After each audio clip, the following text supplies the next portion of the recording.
Good morning, class. Good morning, teacher. Allow me to introduce myself. I'm your teacher, and I'm David Bumilon, your math teacher. So I want you to know each of my students, starting from you, you're beautiful with the red t-shirt. Hello, classmates. I am Cindy Lavera. You're very good. Cindy Lavera, her name is Cindy Lavera. Since her name is very unique, right? Yes, teacher. How about you? Hello, classmates. Hi, sir. My name is Cherry Alice. Wow, her name is like sweet like cherry. How about you? What's your name? Sir, hi, classmates. My name is Alman. Your name is very simple but very right. So your name is Cindy Lavilla, Cherry Alviso, and Alma Pirete. How about you? Introduce your name to your classmates. What's your name?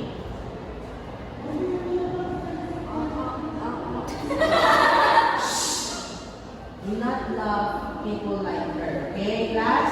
Yes, Don't teacher. make fun of people who have difficulty in communicating, okay? Yes, teacher. Okay. Can you understand me? Can you write your name, your paper?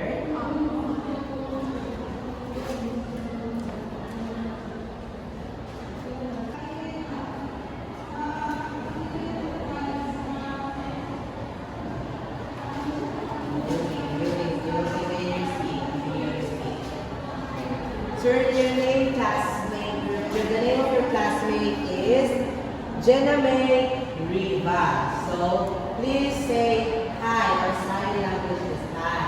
Hi. Okay, let's welcome Jenna May every morning, okay? Yes, teacher. Also, you assist Jenna May every daily basis, okay? Yes, teacher.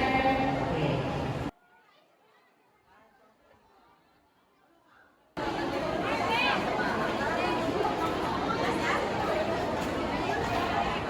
Good morning, class. Good morning, teacher. Good morning, Jenna May. Okay. Say good morning to your classmate, Jenna May. Good morning, May. Okay, very good. So now in math, we will tackle about the exponential notation. Are you ready? Yes, teacher. Exponential notation is all about the multiplying by itself. Do not multiply the number, the base, to the exponent. Did you get it? Yes, teacher. Generate. This is base. And these are exponent. Do not multiply the base to the exponent. Do not multiply to that exponent. Okay. Did you get it, class? Yes, teacher. I have written an example. 3 raised to the 4th power. How many the base should be in a line? 4. Very good. Jenny got the correct answer. She said sign. Very good. Now let's clap our hands for her.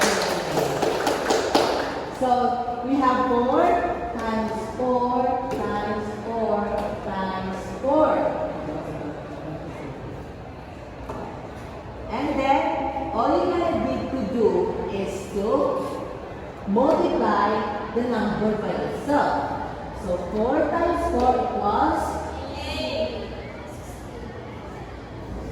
4 times 4 equals 16. 16. And then 16 multiply 4. 54. Very good. And 64 times 4. 256, teacher. Very good. Check it out. Answer. And lastly, 256 equals to? 1024. Very good. So the power of the 4 exponential, the 5 raised to the 4th power is equals to 1024. Very good. So this is your the value of 3 raised to the 4th power. Did you get it, class? Yes, teacher. Jerry, did you get it? Okay, very good. So this is your assignment. Since we already tackled about the exponential notation, tomorrow we will tackle